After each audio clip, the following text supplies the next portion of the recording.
You're standing in the perfumery workshop of Catherine de Medici's personal chemist in 1572. The air is thick with the scent of rose oil and ambergris, but underneath lurks something else, something metallic and wrong. Your hands shake as you grind arsenic into powder, fine enough to dissolve invisibly in perfumed oils. The mortar and pestle feel heavy with the weight of what you're creating. Not beauty, but danger disguised as luxury. Each stroke reduces the poison to particles so small they'll absorb through skin without leaving a trace. The Queen has been very specific about her requirements. This batch must be strong enough to weaken someone within days, but subtle enough that no one would suspect the perfume. The workshop is hidden in the depths of the palace, accessible only through secret passages known to a select few. Shelves line the walls, filled with innocent ingredients like lavender and jasmine alongside bottles marked with symbols that make your stomach turn. Wolfsbane, mercury, lead acetate, hemlock essence. Each one capable of ending a life when mixed with the sweet oils that nobles dab behind their ears and on their wrists every morning without a second thought.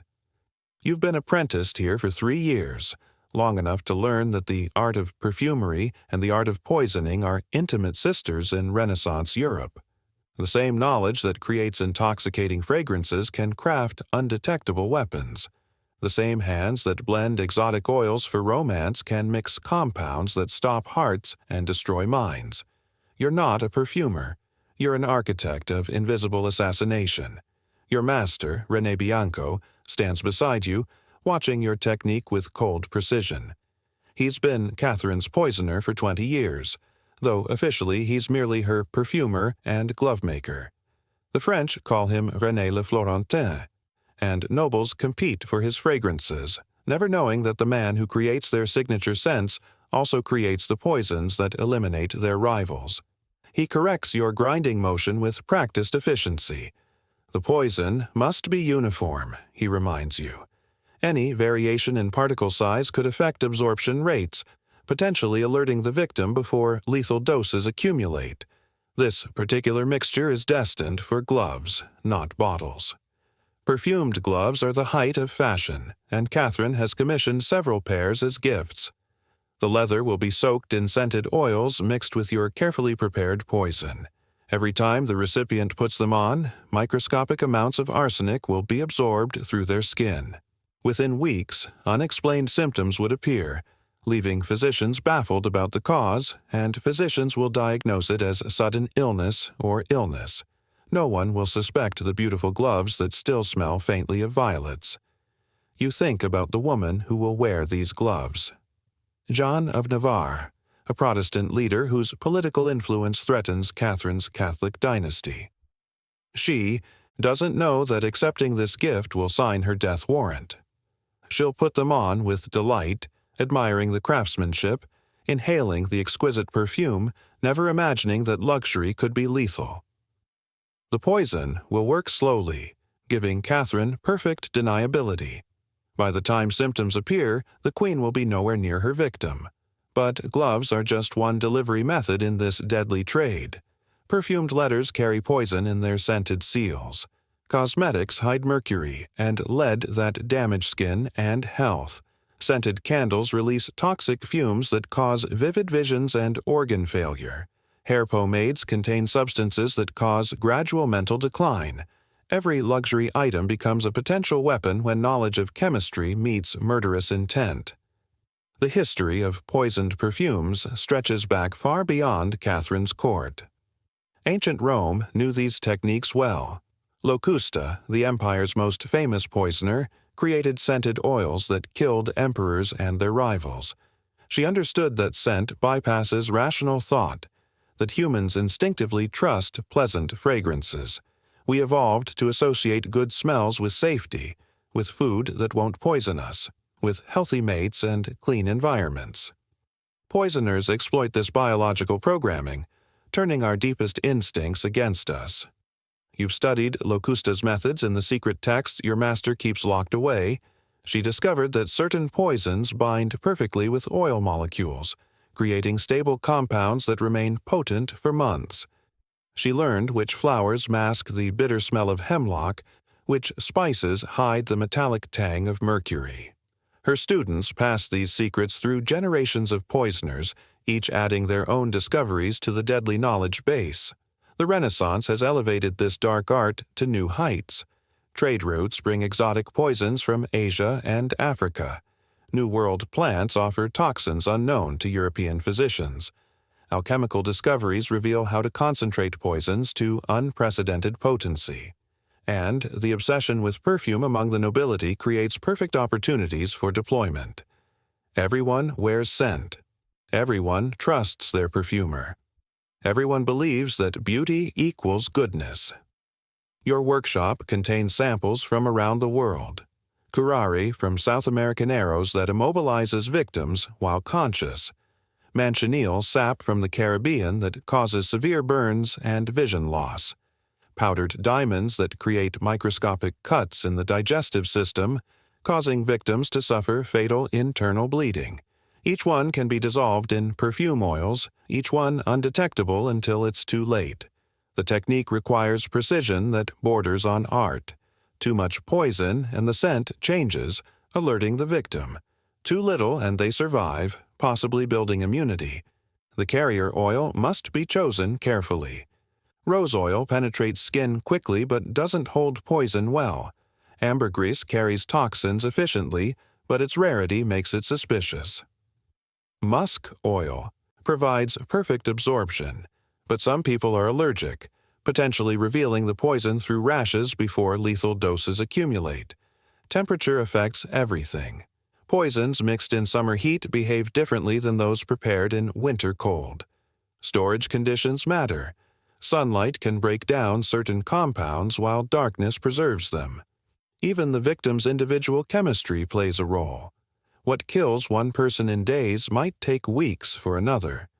Your master teaches you to account for all these variables, to create poisons tailored to specific targets. Queen Catherine's requirements are always specific. She provides detailed information about her intended victims, their age, health, habits, whether they bathe frequently or rarely, what perfumes they prefer, whether they have sensitive skin. All these factors influence your formulation. You're not just mixing random poisons. You're creating personalized instruments of death designed to exploit each victim's particular vulnerabilities. The political applications are obvious, but poisoned perfumes serve other purposes too. Jealous wives eliminate rivals. Ambitious heirs accelerate inheritances. Merchants remove competitors. Even clergy employ these methods, despite their religious prohibitions against murder. The workshop receives commissions from every level of society, though most clients never meet you directly. They work through intermediaries, maintaining plausible deniability while ordering death in decorative bottles. You've learned to recognize the signs of a poisoning victim, the way their eyes develop a particular glassy sheen, how their breath changes in a distinctive way depending on which toxin is killing them. The characteristic changes in skin color, the patterns of hair loss, the types of tremors. Each poison leaves its signature, but only if you know how to read it. Most physicians don't. They see mysterious illnesses, divine punishment, or natural causes where you see arsenic, mercury, or aconite. Some poisons don't kill. They incapacitate or control. Datura in small doses causes suggestibility and memory loss. Victims become pliable, agreeing to contracts they'd normally refuse, signing away fortunes or confessing to crimes they didn't commit. These mind-altering perfumes are perhaps more sinister than lethal ones. Death at least brings release. These victims live on, their minds violated, their will suborned, never knowing they've been poisoned. Your newest creation uses a combination of toxins that work synergistically. Belladonna dilates pupils and causes vivid visions. Henbane induces paranoia and severe outbursts. Together, dissolved in sandalwood oil, they create a perfume that drives victims into madness that appears completely natural. The French court has seen several nobles descend into insanity recently. All of them received perfumed gifts from anonymous admirers in the weeks before their minds shattered. The workshop also produces antidotes, though these are even more closely guarded than the poisons. Your master sells them for extraordinary prices to paranoid nobles who fear being poisoned themselves. Some antidotes are legitimate. Others are placebos that do nothing but generate income. The truly powerful keep real antidotes close, dosing themselves regularly with small amounts of poison to build immunity. Mithridatism, they call it, after the ancient king who supposedly made himself immune to all poisons.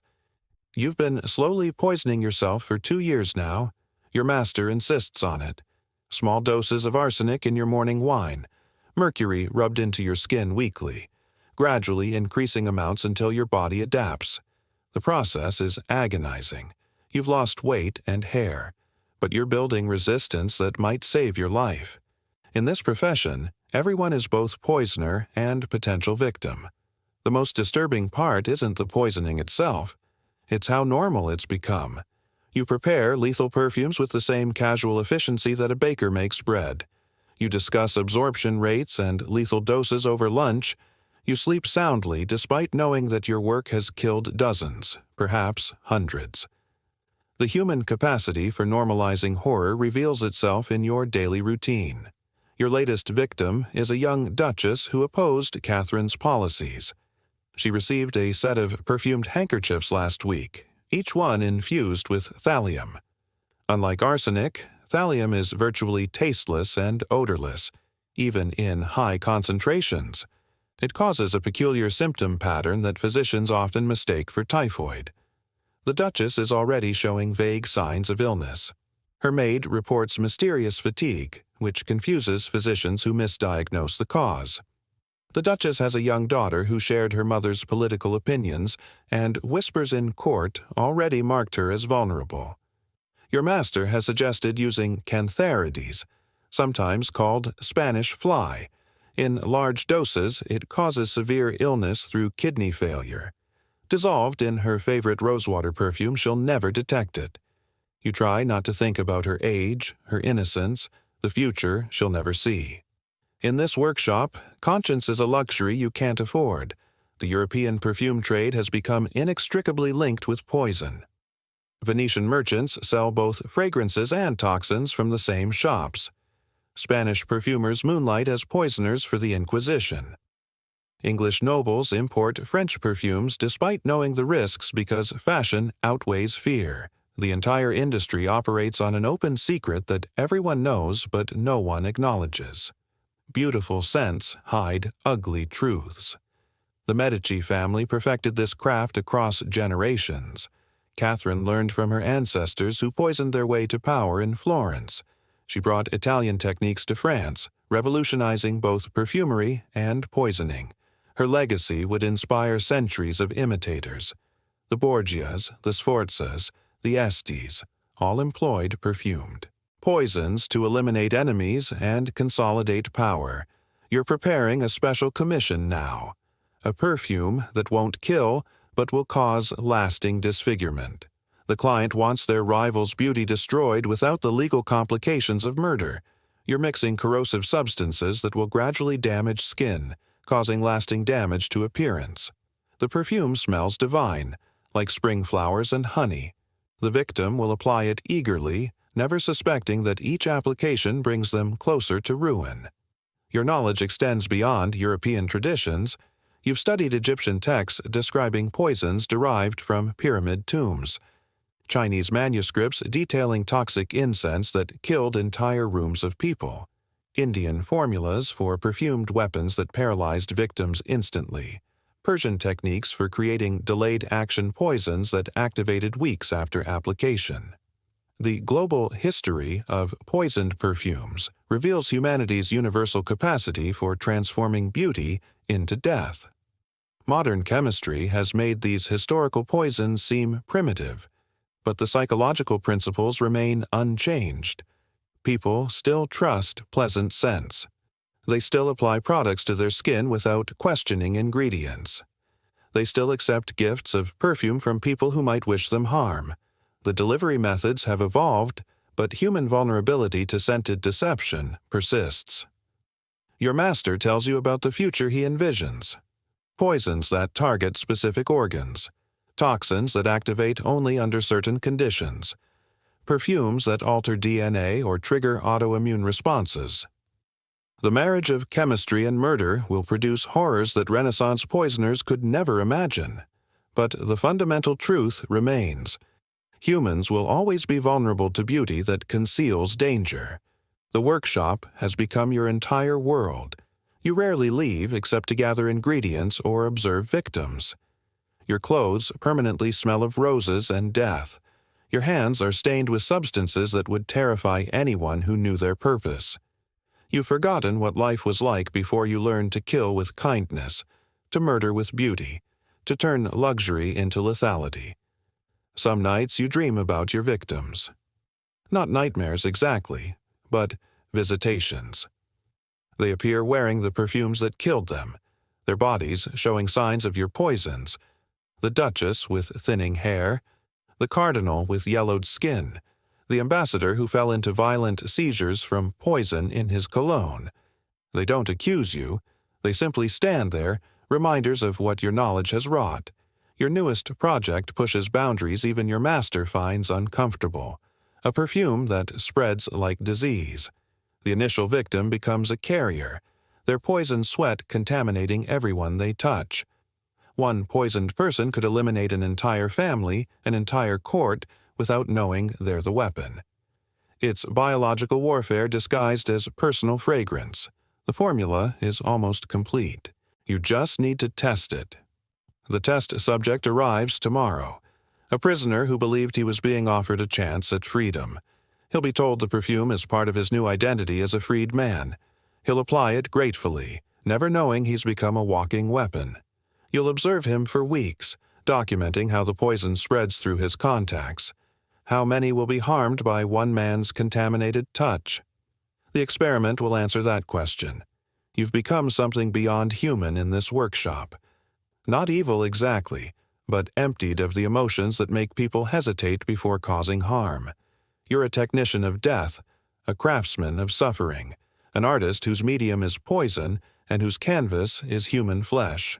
The transformation happened so gradually you didn't notice until it was complete. The person who entered this workshop 3 years ago no longer exists. Your master is aging, preparing to pass his knowledge to you. Soon, you'll be Catherine's primary poisoner, inheriting centuries of deadly wisdom. You'll train new apprentices, teaching them to see perfume as a weapon and beauty as a trap. The cycle will continue through you, each generation refining techniques, discovering new poisons, finding innovative ways to transform pleasure into pain. The political implications of your work extend far beyond individual murders. Entire bloodlines have been extinguished by poisoned perfumes. Wars have been avoided or initiated by strategic assassinations. The balance of power in Europe has been shaped by scented death as much as by armies and treaties. Every major political shift of the last century has involved poison somewhere in its shadows. History books won't record your contributions, but they're written in the absence of people who should have lived. The workshop contains detailed records of every poison ever created here. Formulas, victims, results. It's a library of death that would horrify anyone who discovered it, but it's also invaluable scientific knowledge. Understanding how poisons work has led to medical breakthroughs. Many antidotes have become medicines. The same compounds that kill in large doses heal in small ones. Your dark work contributes to human knowledge even as it destroys human lives. You're interrupted by a courier with an urgent commission. Another rival of Catherine needs elimination, but this one presents unique challenges. They're paranoid about poison, employing food tasters and refusing gifts. But everyone has vulnerabilities. You'll find theirs. Perhaps poisoned ink in their writing implements, or toxic powder in their clothing, or contaminated air in their chambers. Where there's a will to kill, you'll find a way. As you work, grinding new poisons for new victims, you realize this will never end. As long as humans desire power, beauty, and revenge, they'll need your services. Poisoned perfumes are just one tool in humanity's endless arsenal of cruelty. If you stopped today, someone else would continue tomorrow. The knowledge exists, the demand exists, the moral flexibility exists. All that's needed is someone willing to combine them. Your newest creation is almost ready. A perfume so subtle, so perfect, that even you can't detect the poison within it. It smells like paradise and kills without warning. Catherine will be pleased. Another enemy will fall. Another mysterious death will puzzle physicians. Another family will mourn without knowing who to blame. And you'll return to your workshop to create the next beautiful horror. The candles burn low as you seal the poisoned perfume in its crystal bottle. Tomorrow it will be delivered to its victim, wrapped in silk and tied with ribbons. They'll receive it with delight, never suspecting that death comes disguised as luxury. True elegance is not found in perfumes or poisons, but in how we choose to use knowledge. To heal, not to harm. This is your art. This is your craft. This is what you've become in Catherine de Medici's service. Not a person anymore, but a function. A creator of beautiful death. A master of poisoned perfumes. And as you lock the workshop for the night, you realize with perfect clarity that you wouldn't change a thing. The world needs its monsters. You've simply chosen to be an elegant one. The pertinence of this knowledge extends far beyond historical curiosity. Modern cosmetics still contain toxins. Lead in lipstick, mercury in skin lighteners, formaldehyde in nail polish, phthalates in perfume. We've regulated and reduced these dangers, but we haven't eliminated them. The same companies that promise beauty still deliver small doses of poison. The only difference is now they're required to list ingredients.